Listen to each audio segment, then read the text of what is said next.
जय हिंद दोस्तों इस वीडियो में हम लोग अंग्रेज़ों के मैसूर से संबंध के बारे में जानेंगे। देखिए, ये जो है सारे के सारे जो फैक्ट हमने यहाँ पे ली है वो सारे के सारे लुसेंट बुक से ली है। लुसेंट बुक में जितने भी तथ्य हैं उन सभी को हमने यहाँ पे ली है। तो आज की वीडियो में हम लोग अंग्रेज़ों के मैसूर से क्या संबंध रहा उनके बारे में जानेंगे। यहाँ पे कुछ आप इमेज देख रहे हैं, ये इमेज के बारे में हम थोड़ा बात कर लेते हैं। ये हैदर अली का इमेज है और इनका पुत्र टीपू सुल्तान का इमेज है। मैसूर में जो है दो ही शासक का आपको नाम याद रखना है। पहला हैदर अली जो संस्थापक थे और उसका बेटा ये टीपू सुल्तान जिन्हें शेर भी कहा जाता है मैसूर का। आप ये बात सुने होंगे। हैदर अली याद रखना, टीपू सुल्तान याद रखना।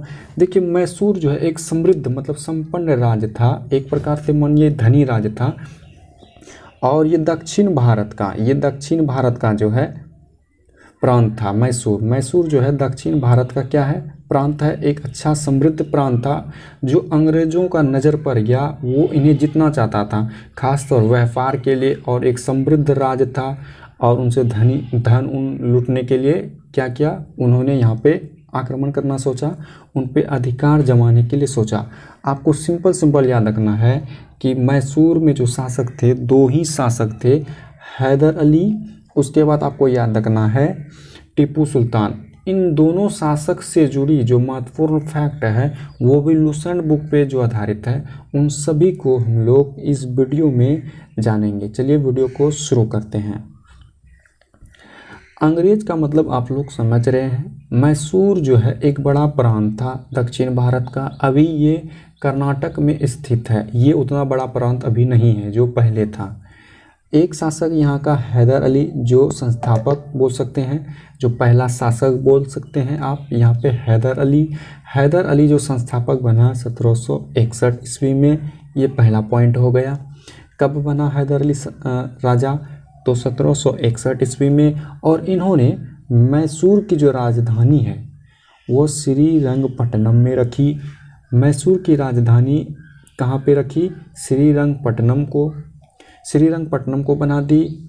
ये आपको बस याद रखना है। और हैदर अली की जो मृत्यु हुई थी द्वितीय आंग्ल मैसूर युद्ध के दौरान, अंग्रेज जो है मैसूर में 4 बार आक्रमण करता है, तो इसका जो मृत्यु हुआ हैदर अली का, पहली बार जो युद्ध किया था उसमें नहीं हुआ था, जब द्वितीय बार जो आक्रमण किया उसी में इसका मृत्यु हो जाता है। तो द्वितीय बार जो युद्ध किया था उस युद्ध का नाम दिया द्वितीय आंग्ल मैसूर युद्ध।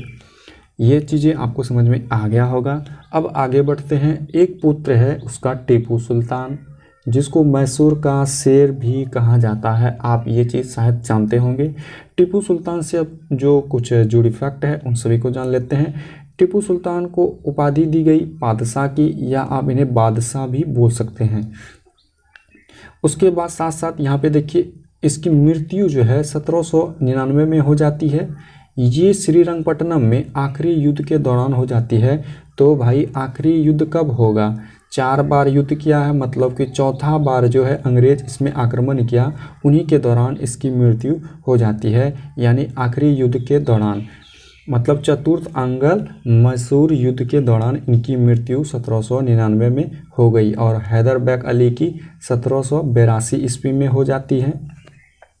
अब आगे बढ़ते हैं हम लोग। यहाँ पे देखिए टीपू सुल्तान जो है इसकी राजधानी कहाँ है, मैसूर की श्रीरंगपट्टनम में। इन्होंने स्वतंत्रता का वृक्ष लगाया। इसका स्वतंत्रता का वृक्ष लगाया। साथ साथ जो है जैकोबिन क्लब का सदस्य बना। जैकोबिन क्लब एक राजनीतिक क्लब होता था।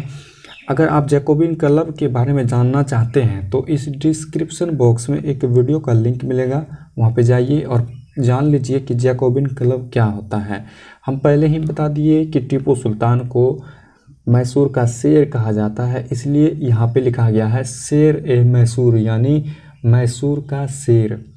और टीपू सुल्तान जो है अपने झंडे में जो है किसकी तस्वीर लगाती थी, तो शेर की तस्वीर लगाती थी। आप यहाँ पे पढ़ सकते हैं टीपू सुल्तान ने राजसी झंडे पर शेर का तस्वीर लगाता था या शेर का तस्वीर होती थी।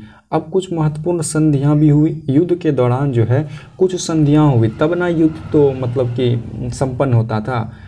अब पहला युद्ध संपन्न जो हुआ था किस संधि के कारण, तो मद्रास की संधि के कारण पहला युद्ध यहाँ पे संपन्न हो जाता है। यहाँ पे आप देख सकते हैं प्रथम आंग्ल मैसूर युद्ध, यानी प्रथम बार जब अंग्रेज जो आक्रमण किया मैसूर में, तो किस संधि के कारण युद्ध को रोका गया, तो मद्रास की संधि।